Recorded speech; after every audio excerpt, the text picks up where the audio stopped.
Happy NBA Media Day to those who celebrate, as today is officially the first sign that real basketball is right around the corner. And the Miami Heat were so kind to broadcast a 4-hour live stream where we got to hear from all the players. And if you're asking yourself, did your boy listen to the whole thing? No, of course I didn't, because I have a job. Although maybe not for long, because I just might be able to retire this week using the first sponsor of today's video, FanDuel, where right now I cooked up a beautiful parlay for tonight. Of course, Monday Night Football, Dolphins take on the Jets, where I have the Dolphins covering a 2.5-point spread. Tyreek Hill, longest reception, over 23.5 yards. Devon Achane, anytime touchdown. Jalen Waddle to catch a pass on the Dolphins' first drive. And Darren, Mr. Inactive Waller, to have under 1.5 receptions for a whopping plus $1,500. $5,000 will get you $80K. Still not enough to retire, but a pretty penny.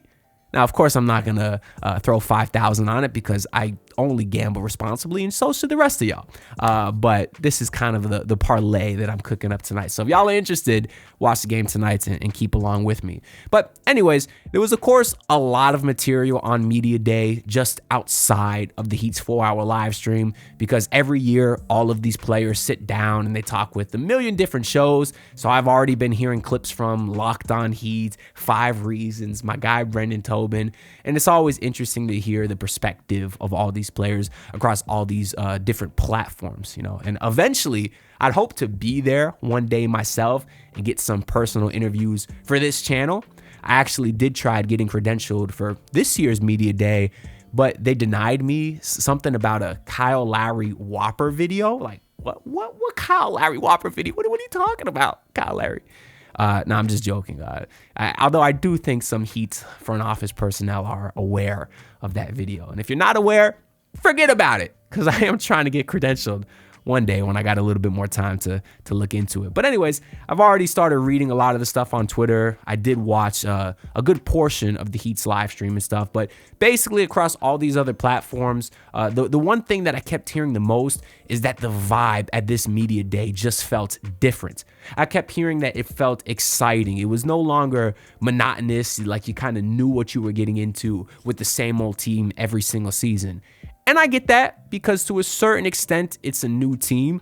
Of course, it's the first Media Day in 5 years without Jimmy Butler. Although you could argue him coming to Media Day is part of what kept it exciting, because, of course, last year, well, you had all the concerns with his contract. He initially showed up late, and that was a whole thing. The year prior, you had emo Jimmy, you had the whole Dame, not getting Dame thing up in the air, and it was just a wild one. The year before that, you had Jimmy with the dreads, and it was a good time. So it was always fun watching Jimmy at Media Day. As of right now, I haven't seen anything of him from the Warriors. I don't even know if they've had their Media Day yet, but that was always fun. But that being said, he wasn't on the team, so there is a completely different vibe because of that. And of course, you have a couple of new players like Norman Powell and Simone Fontecchio, and I guess younger guys like Nikola Jovic ready to step up and kind of take a bigger role themselves. And I took a lot of notes about some of the things that were said today. We'll get into that a little bit later, but a lot of the players, and obviously Coach Spoelstra, they kind of harped on a lot about how this is a completely new era, like how the team is going a lot younger, and they will rely on guys like Jovic, but also Jaquez and Khalil Ware. Of course, we heard Spo talk a lot about him. So I know a lot of people are excited. They seem like this season is going to be that new, fresh, exciting team. And truthfully, I don't feel that way. I look at this year as more of I've heard the term gap year thrown around, but I think it's more of a transition period. I think anytime you lose a star like Jimmy Butler, I don't think you immediately begin the transition into your next era right away. I sort of think you have a whole year to kind of bridge the two rosters together. And the kind of the way that I look at it is the year after LeBron left Miami in 2014, 2015, that Heat team wasn't great. They ended up missing the postseason. And I'm not saying this Heat team's going to miss the playoffs. I don't think they will. But I also don't think we're going to fully see them buy into what they will kind of look like in this next era. Because if you go to that team in 2014, 15, after LeBron left, there was kind of a lot of guys left from the old era, but that would also be on the new era. For example, looking back now, damn, 10 years later since that season, you almost don't remember that Chris Anderson and Mario Chalmers played on the same team with Goran Dragic and Tyler Johnson and Danny Granger, for example. Because you think of Birdman and Rio as kind of that big three era, and then guys like Tyler Johnson and Goran and Granger. I mean, not so much Granger, but just the guys that were kind of in that next era, the mediocre era, I guess, if you want to call it. Well, no, that really wasn't the mediocre era. The mediocre era is kind of after Dwayne Wade left. It was more of the post LeBron era, the Luol Deng era, which didn't really feel like itself, didn't really feel like it got to its final form with Bosh and Whiteside, until the following year. It wasn't after the year LeBron left. It still kind of took a year to kind of mold what that next era would look like. And I think that's what this season is going to be for the Miami Heat, because the next era is probably going to be sort of defined as the Tyler Bam era. Although, of course, they were here the previous 5 years as well. It's different because now they are the guys. Now maybe you get somebody else that joins them. That's obviously been the goal. Today, there was all kind of talk about Giannis. They were saying that he wasn't at his media day because of COVID. Y'all pulling out the COVID excuse in the big year 2025. # he gone. I don't think Giannis is going to be there very long. Maybe this season, but not after that. He does not seem happy there. But I just think a lot of the guys that we'll see on the Heat team this year, we won't really associate with that next era of Heat basketball. Even a guy like Norman Powell, just at his older age, Andrew Wiggins, who's on the other side of 30, I think at this point, or close to it. I don't think we'll really remember those guys in 10 years from now as a part of the Bam and Tyler era. I think the Heat will kind of use this year to make some trades in terms of transition to decide what they really want next year to look like. Decide what they want to do with a guy like Nikola Jovic, whether they give him his extension. Decide if Jaime Jaquez is a part of their future. Decide what Kasparis Yakachonis is to them, if he's the point guard of the future or if they need to invest into somebody else. Decide if Khalil Ware is an untouchable. I think those are the questions that will kind of get answered this year. And then next year is when we'll really see that new era of Heat basketball. That being said, I am excited going into this season. I don't think it's going to be boring. And I guess even if it did, even if I thought this Heat team was going to be bad, I would still be excited, because I'm a Heat fan. I'm going to watch them no matter what. But I think it will be interesting just because you do have a handful of new guys this time that will kind of keep you entertained. That could be easier said now than in 3 months from now. Maybe we're all excited now and then they're back to playing slow pace, slow scoring, mediocre basketball by January and we're all bored again. That could very well be true. But at least at the start of the season, I am very excited, and I'm actually excited enough that I'm going to the first game, or I plan on going to the first game in Orlando on October 22nd, and I'm going to get my tickets using the second sponsor of today's video, Game Time. The Miami Dolphins are in midseason form. The Florida Panthers are hungry to repeat as champions again. The Miami Heat finally tip off with real basketball later this week, and the Miami Hurricanes look like a powerhouse with trenches that are must-see TV. But even better than watching on TV is to be a part of the action live and in person, and there's no better way to do that than with the sponsor of today's video, Game Time. In fact, I just used Game Time a couple weeks ago when I went to see the Miami Hurricanes dominate the Florida Gators, and I'm really glad that I went because the stadium was electric and finding my tickets was as easy as a Ruben Bain sack. And that's because Game Time has an extremely friendly user interface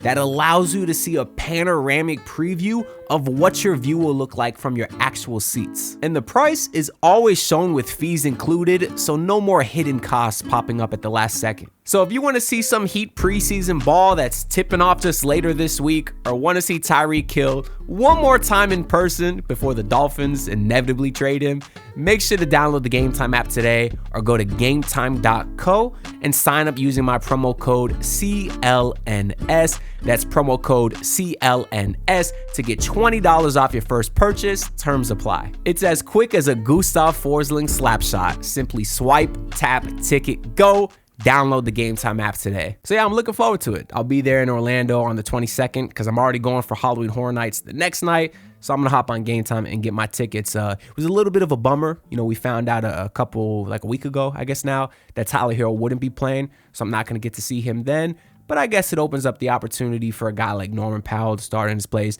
and that will definitely be exciting to see in person. One of the things that Spo said is that he's excited about the possibility of not just Norm replacing Tyler for the first month or so of the season, but also what he can do in addition to Tyler.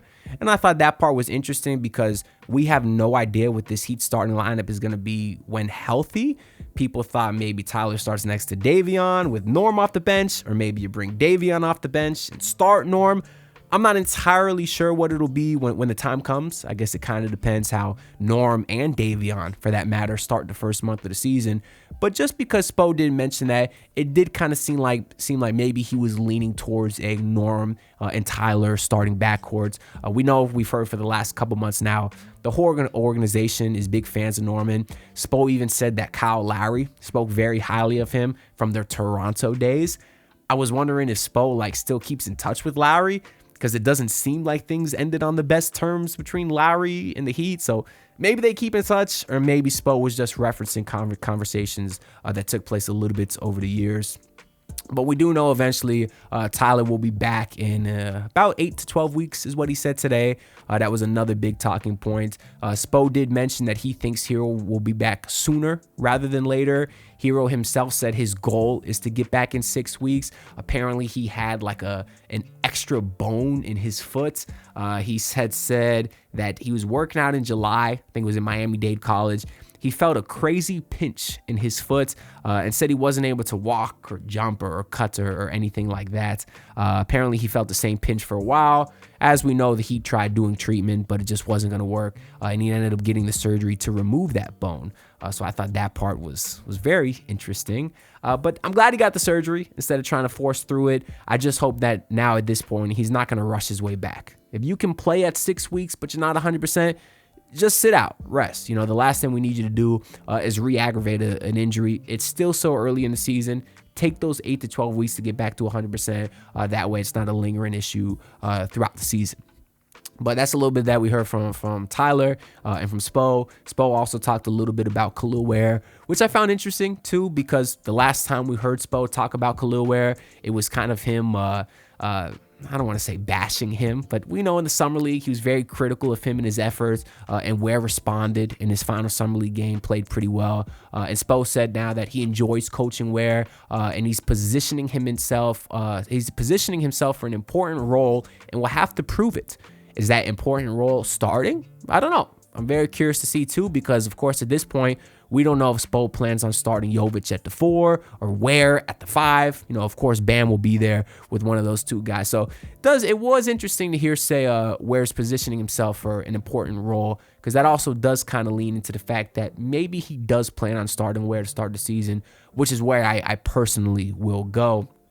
Spo also talked about Wiggins a little bit, mentioned that he's very pleased with how Wiggins is looking now, says he's in terrific shape, but most importantly, he was able to move his family down here, and he also noted how apparently Wiggins' best games, not coincidentally, were when his family visited last year. We do know how much Wiggins kind of struggled with a lot of off-the-court things over the last several seasons, and it's very clear how big a family guy is, and I can't imagine how difficult it was for Wiggins to get traded mid-season last year, because one of the things we also heard is that Wiggins today said he had a kid about a week before he was traded, and that the toughest part was, of course, being away from his family. I cannot imagine what the hell that was like for Wiggins.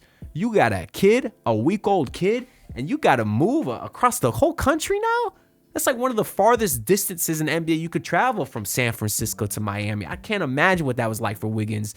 So I am willing to give him some benefit of the doubt that he didn't quite have the best end to his season last year. And a lot of times he didn't look happy. Maybe that's because personally he wasn't. We've joked about that a ton, about him never smiling or anything like that. But he did say today that, the trade last year was hard on him, but it was an amazing thing that happened to him. And right now he feels blessed.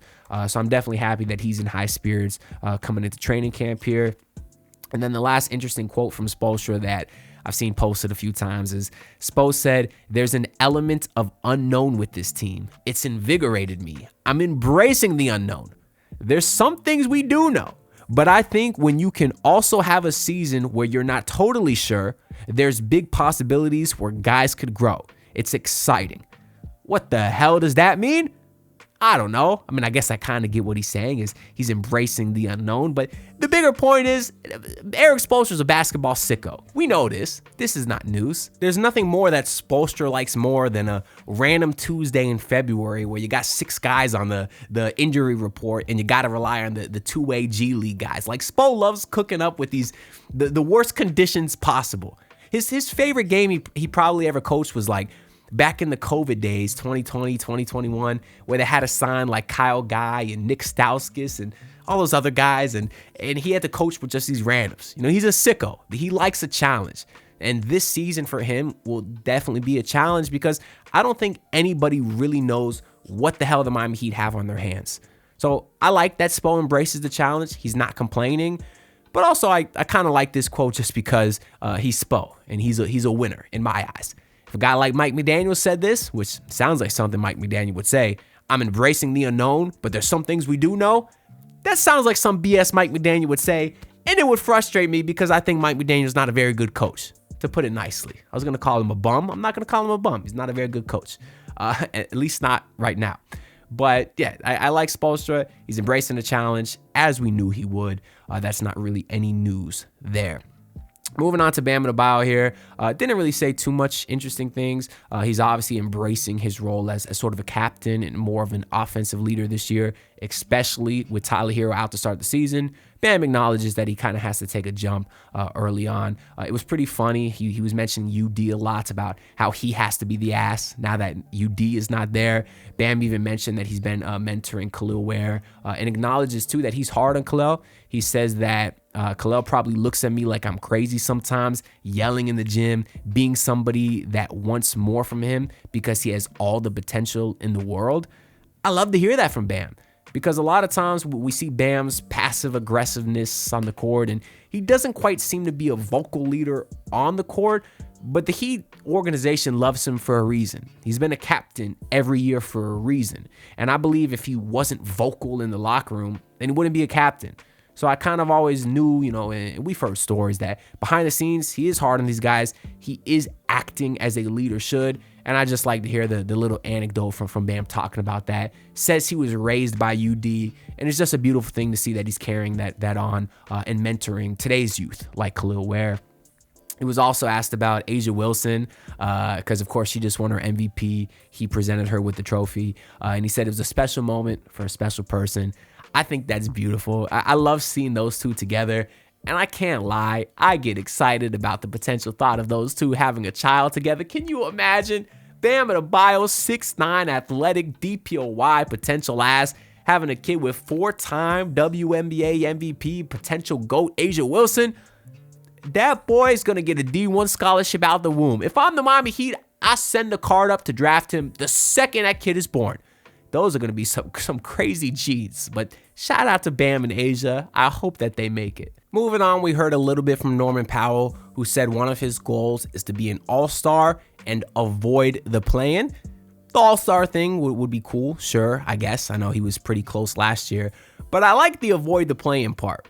Because as a Heat fan who's seen their team in the playoffs every year for the last, 3 years at this point, I would love to avoid the play-in either way. Whether you move up to the top 6 and you feel like you're in a comfortable spot going into the postseason, or whether you finish 11 through 15 and you miss the play-in entirely. Either one is a good outcome for the Heat. Because what they cannot do is continue to be in the same mediocre position season after season after season. So I won't even be mad if they miss the play-in because they're not good enough. At least you get a higher draft pick. Of course, the Heat do have their protected pick this year. So I know that's what not what Norman meant when he said avoid the play-in. He meant be a top 6 team. But either way, I would love it as a Heat fan. Powell also said that he's ready to make defense the main thing while still being able to produce offensively. I'll be very interested to see what his defense looks like early on in the season because I think one of the things that he can potentially do a lot better than Tyler Herro is sort of be that perimeter defender guy. And if he can be and hit his threes at a high rate, that backcourt of Davion and Powell for the start of the season might look very, very scary. But we'll see what happens.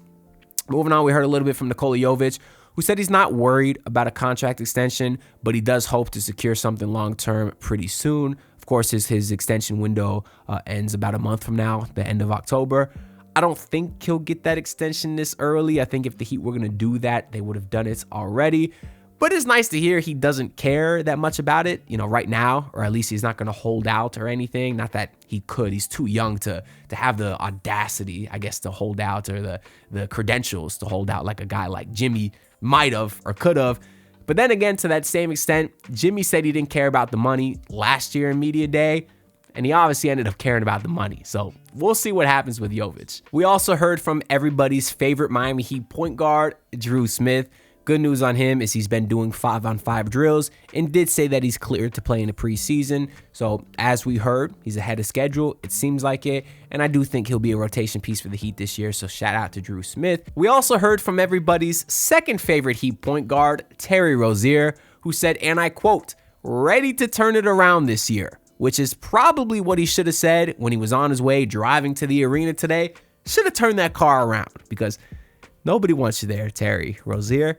I feel bad saying it because I watched the clips of him today. He seems like a nice guy. He really does. I know the locker room loves him. He had Tyler Herro's back when he got into it with a man. He seems like a good dude. He seems like a ride or die for his team. But I don't trust the basketball ability anymore. Not after what happened last season. He mentioned that the investigation was tough on him, said that no one wants to be accused of anything, but right now he can focus on playing basketball because he had a whole offseason to kind of reset. I don't know. We'll see what happens there. Maybe he'll get some minutes with Tyler Herro out, but of course none of us are hopeful. But that's kind of the main stuff from the main guys. We did hear a little bit from the Exhibit 10 guys, Trevor Keels, Jameer Young, Dane Danger, and Ethan Thompson. Of course, Gabe Madsen was cut. I just realized that today. Apparently it happened 3 days ago. I knew that the Heat had to cut somebody when they signed Precious Achiuwa, but I didn't actually hear that they cut Gabe Madsen. Somehow I missed that news. Of course, a few days ago, I did speculate they would either cut Jameer Young or Gabe. They ended up cutting Gabe, so I hope he ends up pretty well. But it was nice hearing from these young guys, too, because you never know who's going to pop. There's been a lot of talk, too, about how if the Heat are going to be successful this season, which one of these guys is going to pop, like anybody on the team. I've heard a lot of Nikola Jovic. Of course, I think he'll have a great season as well. But I just want us to be the first to say, keep an eye on Trevor Keels.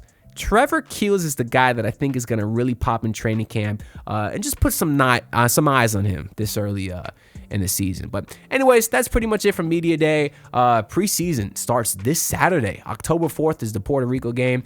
Unfortunately, it's at 8 o'clock on Friday, about the same time as the Hurricanes take on FSU. So I'll do my best to cover both games. Of course, I want to watch the Heat preseason game, but it does not have priority over Canes versus FSU. That game is going to be lit.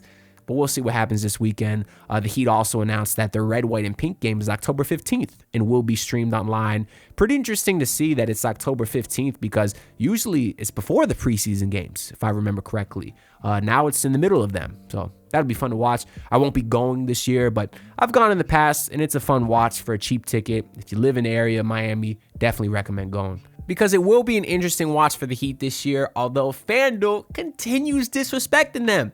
Every video we've been tracking the odds of the Heat to make the playoffs, and every video the odds have been going up for some reason. Last video, the Heat were at plus 130 to make the playoffs. Now they're plus 136. I keep telling y'all to get in because at some point, I think FanDuel's going to realize they're disrespecting the Heat, but the odds keep getting better. So get in now or wait for them to get better. But this is still a prop that I like a lot because I do believe that the Heat make the postseason. Anyways, that's all I got to say for this video. So make sure to like, comment, and subscribe because all your support is greatly appreciated. And I'll see you on the next one. Peace out, everyone. Look, pull up in your city trying to get that dead face. Do it on my own, I don't need no dead weight.